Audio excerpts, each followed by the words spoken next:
As John was saying, introductions are always frightening. I'll use that word. I wasn't exactly sure where you were going to go with that, John. I'm sitting over there and getting really nervous. But it's good to be with you, and thank you so very, very much. As I was walking in the room, I was looking and I'm going, Eric, thank you for your comments. You did a great job up here describing where the Congress is. And it's basically not getting very far. I want to cover several issues, and in doing so, leave some time for questions. General, thank you so very much for all the work you do in the Army Corps of Engineers. So why don't we start with Alexander Hamilton. That'll take us quite a ways, won't it, General? The Army was in effect when Alexander Hamilton was the Treasury Secretary and asked by George Washington to develop a program for manufacturing in the United States. And Alexander Hamilton pulled together a committee of one and wrote a 20, 30-page document and laid out about 16 or 17 principles. Among those principles are things that those of us who like to say, well, we ought to do what the founding fathers wanted us to do. We ought to read Alexander Hamilton's paper that he sent to George Washington.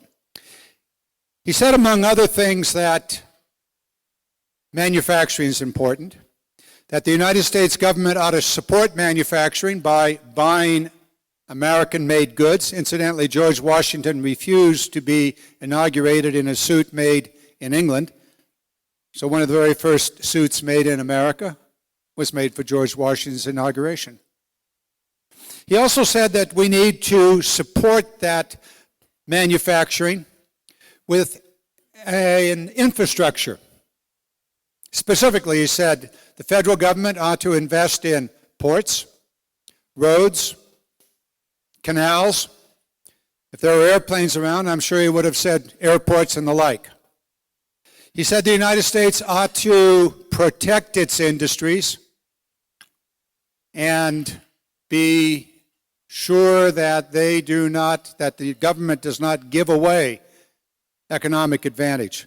Anyway, it went on, and the reason I raise this is that those lessons or those issues that Alexander Hamilton presented to George Washington are as valid today as they were at the very outset of our government.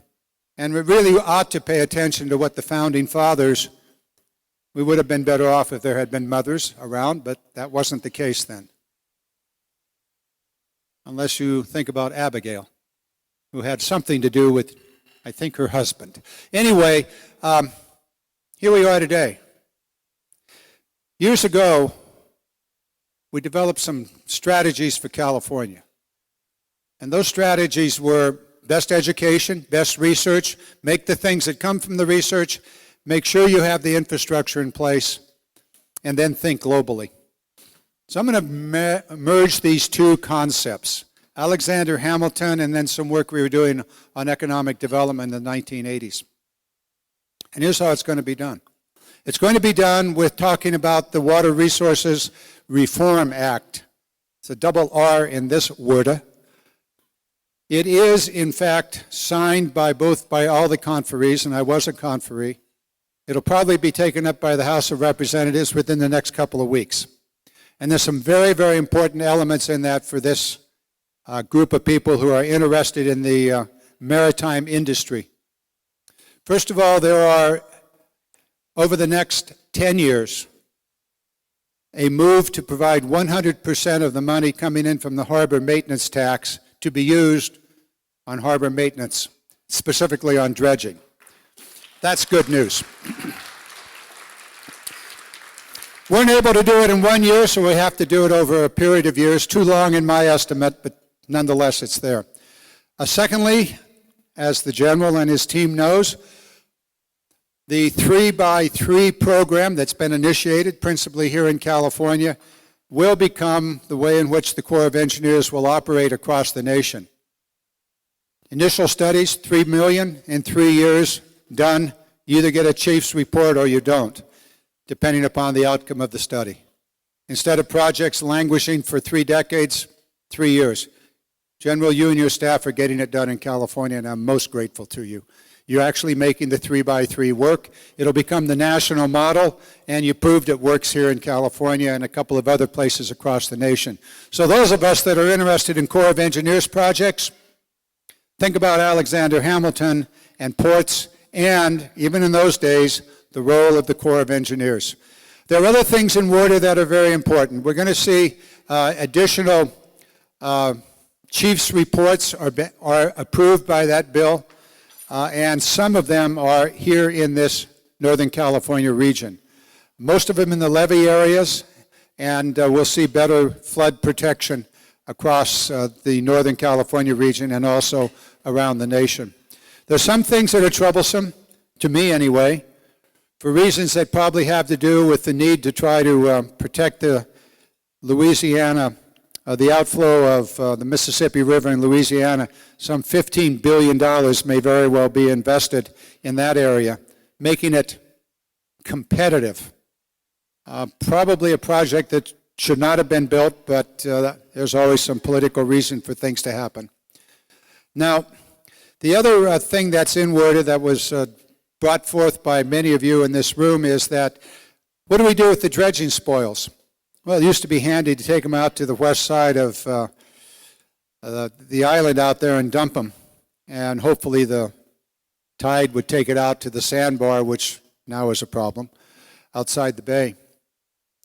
But now you're going to have the opportunity to have leeway and to have some additional assistance in making those dredging spoils become a valuable asset, some of which has been used before, but now will be very clear in law that you can use the dredging spoils for environmental purposes and other purposes, not necessarily the cheapest, but the most beneficial to the region.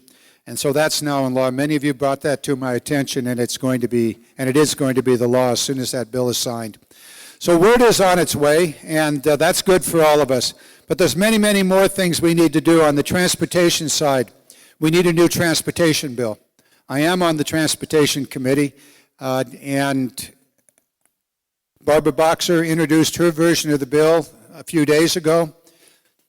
It covers most of the things that we would like to see done, but it has one small problem: not enough money. We're going to have to come to grips with this major problem in the transportation sector. We've let it go for a long, long time. In fact, it's been since 1993 that we have adjusted the revenue for the Highway Trust Fund.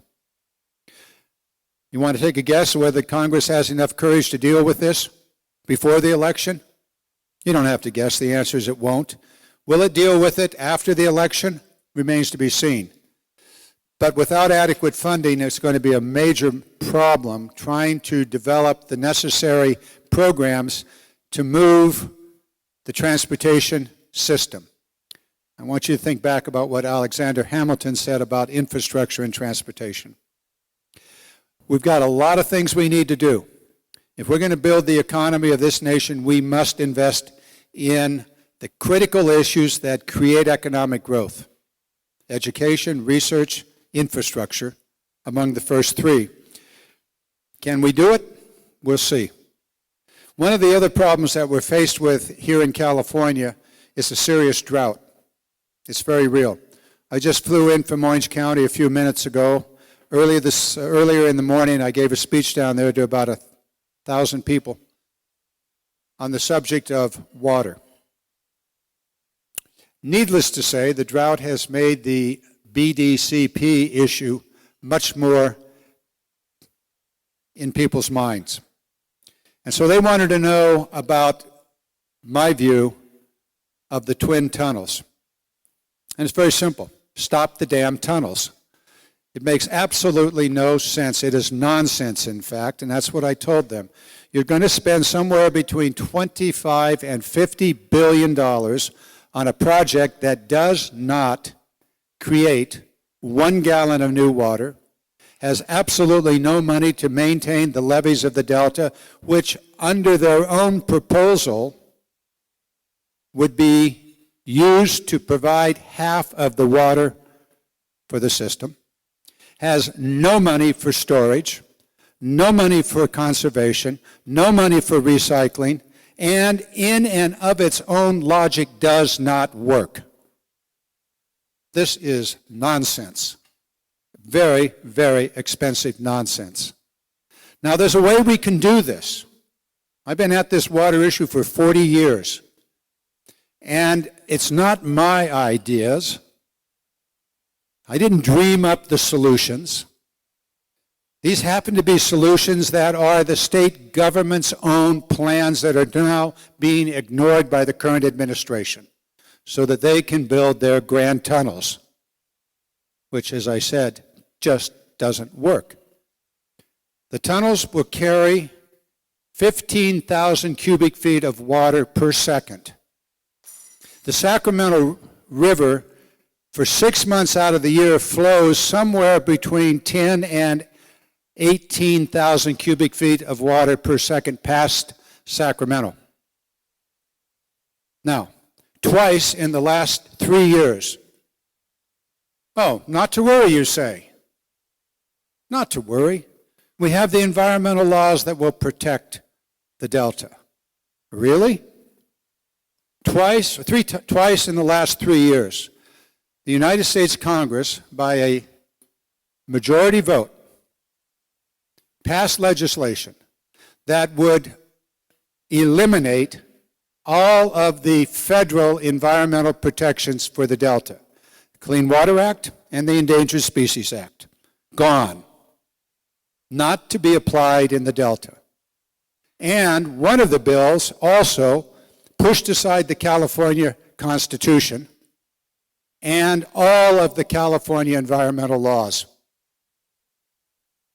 I'll tell you this, you build a freeway with 8 lanes and say you're only going to use 4, and you and I know exactly what was going to happen in the future. All 8 lanes are going to be used. You build a system that can be the existential threat to the Delta and San Francisco Bay. It will be used when there is need and greed and money and political power. Don't ever build a system that could, at some point, destroy the largest estuary on the west coast of the Western Hemisphere. Critical to the health of this bay, critical to the species, salmon and other species of fish and wildlife and human life. Don't do it. Particularly if the damn thing doesn't work. Now, what can you do? What can be done?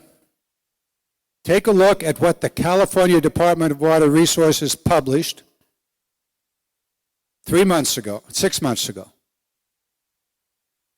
They published a plan that is very, very similar to one that I published 18 months ago, and one that was published by the Natural Resources Defense Fund a few months before that. And it's a plan that includes all of the things California must do to secure its water future. First, conserve water. 30 million acre feet used in agriculture. It is a slam dunk. Using modern technology, satellite imaging, understanding what plants really need, when they really need water, using techniques on canal deliveries, water deliveries, all of those things. You could easily save 3 million acre feet of water, and that's new water. Keep in mind that the $25 to $50 billion project does not create 1 gallon of new water. But an investment of somewhere between $1 billion and $1.5 billion, you can create 3 to 5 million acre feet of new water simply in agricultural conservation. Agriculture's done a lot already, but there's that much more that can be done. Urban conservation, industrial, all of it. Secondly, recycling. A lot of recycling going on here in the Bay Area, but tell me, what's the 5th biggest river on the west coast of the Western Hemisphere? The sanitation plants in California. Consider, you pump water 500 miles into the LA basin, 5,000 feet in the air, clean it, Use it once, clean it to a higher standard than the day it arrives in Southern California, and you dump it in the ocean. 3.5 million acre feet. $1 billion will get you somewhere 600,000 acre feet or more, and it can be done in the next 5 years, and there is no other project that can come online that fast. All of the laws are in place. You simply need funding. More could be done. The estimate's 1 million acre feet in the next decade in recycling, and many of the water districts here in the Bay Area are already doing that, and there's a consortium of sanitation districts who are pushing hard for that here in the Bay Area and across the state. Storage. The BDCP will spend $25 to $50 billion and not store a gallon of water anywhere in the state. This is really stupid. Not 1 gallon of water. The system that they propose will not work without storage south of the Delta, but not a nickel. Got to have storage. You got to have storage south of the Delta. You got to have storage north of the Delta. The aquifers in Southern California have a greater capacity than Shasta Reservoir. Most of them not used because they're contaminated, but we know the technology to clean that water. You recycle, you put clean water back into the aquifers, you take it out, you clean it as you take it out, use it, clean it, put it back in. And in a couple of generations, assuming you don't continue to pollute, you'll have an extraordinary storage system in Southern California.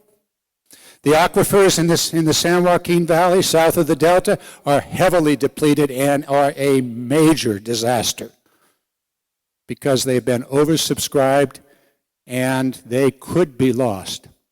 Those storage systems need to be put in place. Los Banos Grandes should be built. San Luis Reservoir needs to be rebuilt. It's not earthquake safe, and it can be expanded. Kudos to those of you that are involved in Los Volcanos. You built it once, you raised it once, you're going to raise it a third time. Good for you. Good for California. North of the Delta, we ought to build Sites Reservoir, 1.9 million acre feet, 500,000 acre feet of annual yield, and offstream. So, when you're in a severe drought, you've got 1 million to 1.2 million acre feet sitting in a reservoir offstream. That becomes the ultimate safety. Build it. High Shasta, viable. So there are things we can do on storage, and the aquifers are critical. I'll put this out to you. If a bill is passing the House of the legislature and does not deal with the management of the underground aquifers of California, it should not become law. We cannot let this crisis go by without setting up local management systems for every groundwater basin in this state so that those basins are managed to protect and to conserve and to make sure that they are viable through time. So if there's any legislator around here, I want to talk to you about the bills that are being discussed. You got to do it. The only state west of the Mississippi that doesn't is California. So we got a challenge. The Delta has to be dealt with. General, you and your team are working on Delta levees. Thank you for the briefing that I got a couple of weeks ago. It's a start. The BDCP is more than tunnels. It's called a dual-use facility. It is a facility that uses the tunnels for half of the water delivery, and it uses the Delta levees as they have been used for the last 60 years. However, the BDCP does not provide a nickel for 1/2 of their plumbing system, which they say is in jeopardy. And when I use the word stupid, I mean it. When you're going to spend anywhere from $25 to $50 billion and half of your project is based upon the Delta levees, and yet you do not provide a nickel to maintain, upgrade those levees, that's stupid. Or it's disingenuous, and what you really intend to do is to turn the tunnels on full bore and simply ignore the delta and the bay. Some of us are suspicious. And I think with cause. Because the principal proponent of this actually said, forget the delta. You had a speaker here earlier that talked about sea level rise, and it is an issue. There are 500,000 people that are dependent upon those delta levees. The infrastructure for the water system here is dependent upon those levees, as is San Francisco, as are the major rail lines in and out of this state, north and south, east and west. There's more to this than water, and those levees are more than a plumbing system. We've got a challenge.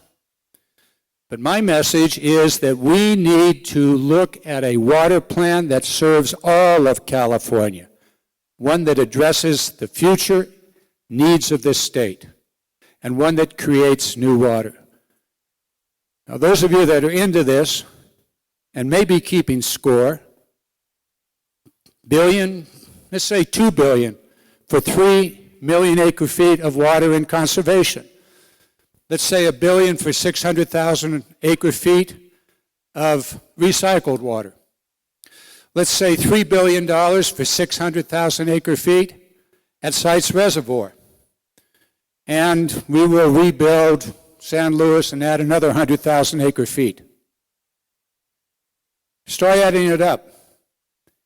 The starting nominal cost of the tunnels is $15 billion, and they have done no engineering and very little geotechnical work in one of the most complex geologies you could possibly find.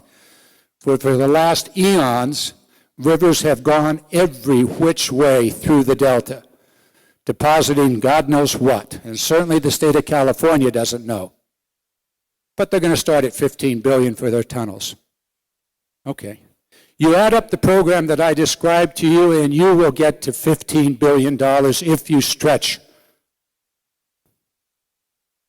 So for $15 billion, we could create 4 million, maybe even 5 million acre feet of new water.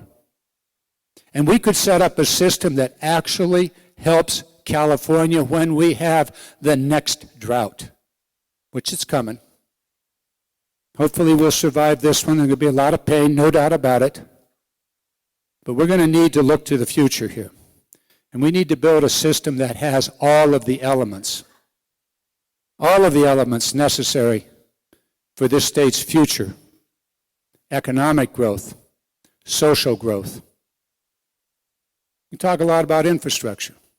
I know you're all interested in the maritime industry, and so am I. And that's why if corporations such as Chevron want to export natural gas, they ought to do it on American-made tankers with American-made crews, and we can do it. We can secure the shipbuilding industry of this state and nation. It's going to cost a few extra pennies on the million BTUs that are involved, but we can do it. It's going to take 100 tankers for the 6 or 7 export facilities that are currently about to be licensed. So, Chevron, what do you think? It's more than just gas. It's really about America's economy. And I'm speaking to you guys. I want your support on rebuilding the American shipbuilding industry and maintaining the American maritime industry. I know you have ships, and I know you're good. But I want the gas industry of this nation to be part of America's future. Not just gas, but helping America build and rebuild its manufacturing base. It can be done. And I'm going to do my best to see that that's the policy of the United States. Because I want this nation to be a manufacturing nation once again. We can do it. I can get pretty wound up on these issues. Don't egg me on. I think it's time to take questions. I want to thank you very much for your concern about the Bay Area, for all that you do, each and every one of you, in making it possible for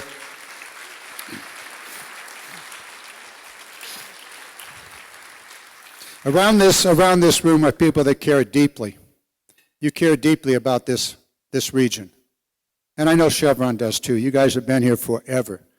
And God willing, you'll stay, well, let's say board of directors willing, you'll stay here. It's really important. Okay, I'll take a couple of questions, then we got to get running. Yes, sir, right there in the middle of the room. Okay.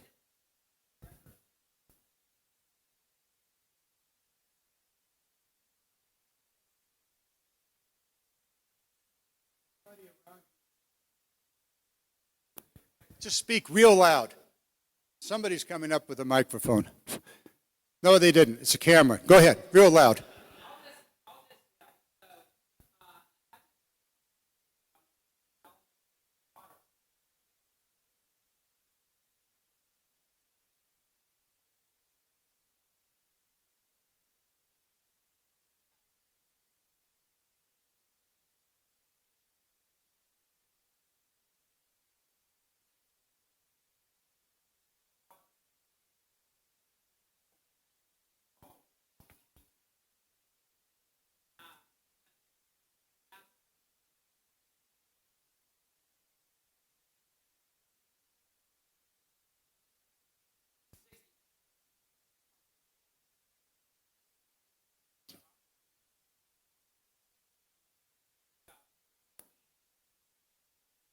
Okay. Got it. Got it. Thank you. Actually, that is part of the water plan, but I was running out of time. Right over there, there's a clock on the wall, and I had my eye on it. You're absolutely correct. The biggest reservoir of all are the mountains, the Siskiyous and the Sierras. They are far and away the biggest reservoir. Unfortunately, that reservoir is shrinking because of climate change. The snow is moving up the mountains, and so the greatest volume happens to be at that 5,000 to 7,000 foot level, and that's diminishing. So it's a real serious problem. The Department of Water Resources estimated it could be as much as a 40% decline in the capacity of our biggest reservoir. However, the point you're making is that the Sierras have been, my word, not yours, mismanaged for a long time. We've allowed them to become overgrown and extremely dangerous for fire. Witnessed the rim fire of last year. And the mountain meadows, which are reservoirs, have been allowed to become overgrown, and their ability to hold water and release it throughout the spring and summer and early fall has been greatly diminished. Bottom line of it is we need a management plan for the Sierra. It includes those elements. How we manage the forest, how we protect it from fires, thinning, brush removal and the like, which also offers a biofuel opportunity. All of that needs to be done. And one more thing. I love the Corps of Engineers. However, you folks are managing every reservoir for the purposes of flood control. And you have your book, which is the Bible, and it basically says that if the snow is X and the level of the reservoir is Y, then you must expel the water or whatever. It's by the book. It's the average over 50, 60 years. It is serendipity if the average happens to be occurring in that particular year. And so what's happening on the American River right now, a project I started 8 years ago, is underway to use modern technology.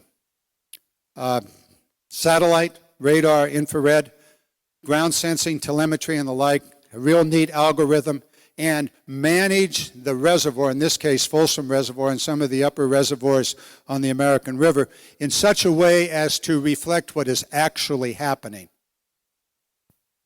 Snow depth across the Sierra is located in 5 places for 400 miles of mountains. So we know exactly what's happening? No, we have no idea exactly what's happening, but we could. And that's being done on the American River. It's something that Jared Huffman has a piece of legislation on it. We've talked to the Corps about it, and I think it's going to come to pass. It's being studied now. We can manage these rivers. So the two things happen on the reservoirs. We increase flood control capacity by lowering the reservoir when the now called the atmospheric river arrives. I do like the word Pineapple Express much better. So your meteorologists go back to Pineapple Express. It's a much better term. If it's not going to hit the American system, what river system will it hit? It usually only hits one, maybe two systems. The other systems you let go. Anyway, we can manage the rivers. Thank you for your point. One more question, and then we're going to have to go. Otherwise, John's going to have a heart attack. And way in the back of the room.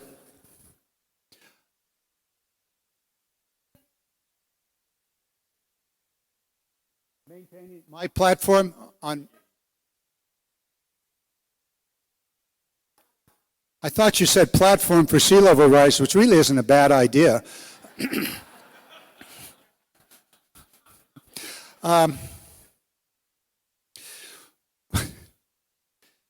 Well, I think where you really want to go is for me to say that climate change is real, and it is real. In the mid-90s, I was Deputy Secretary at the Department of Interior, and I was asked by the President to work with Al Gore on the preparation for the Kyoto Conference. We knew then that climate change was real, and we knew then that one of the effects would be sea level rise. And it is rising. You heard what I understand to be a very good discussion on it, so I won't go into much on it, except that one of the infrastructure issues, which I went into having to do with the Delta levees, is very, very much an infrastructure level for sea level rise. At some point, I don't know, what did he say? Did he say 3 meters, which is thought to be the upper level, assuming the West Arctic ice shelf doesn't collapse? 3 meters, we got a lot of problems, don't we? We've got real serious problems. I would not land at the Oakland airport or the San Francisco airport as it's currently constructed. So we're going to have to build dikes around them. And a lot of other problems are going to go on. It's going to be extraordinarily expensive. However, real estate in Miami is going to be real cheap. And somebody who owns a Malibu beach home should have sold it sometime before that arrives. Climate change, we absolutely have to deal with it. And we know what to do. We know we have to move away from carbon emissions. Plain and simple. And there are many ways to do it. One of the things that I find interesting is this bunch down here, Chevron, is not opposed to many of the ways in which that can be done. And I thank you for that. You know, some of the issues having to do with carbon tax. You know, there are different ways it can be done, but we absolutely have no choice. Okay, I think that's about it. I want to thank all of you very much. It's been fun for me. I hope for you too. Thank you. Thank you, John. We are having a dessert break right over there. So you have a chance, and then right when we convene again, we have another one of the drawings. So dessert is right over there, folks.